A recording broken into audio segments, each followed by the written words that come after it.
Struggling to connect your Canon PIXMA printer to Wi-Fi? Let's fix that in just a few minutes. First, press and hold the Wi-Fi button on your printer. On your computer, select Wireless LAN Setup and your network. You're all set. In this quick guide, I'll show you how to set up your Canon PIXMA printer wireless step by step. First, turn on your printer, load paper, and make sure ink is installed.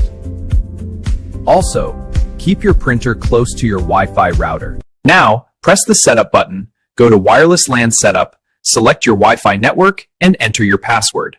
Once connected, you'll see a confirmation message. Alternatively, press and hold the Wi-Fi button on your printer, then press the WPS button on your router. Wait for the light to stop blinking. Next, go to Canon ij.start.canon, download the setup file, and run it. Choose wireless connection and follow the instructions.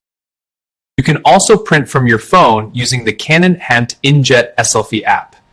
Just add your printer and start printing instantly.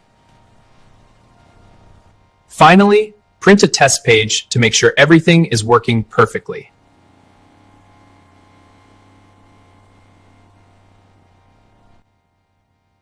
If it doesn't work, restart your printer and router, and make sure both devices are on the same Wi-Fi network. And that's it! Don't forget to like, subscribe, and check out more easy tech guides.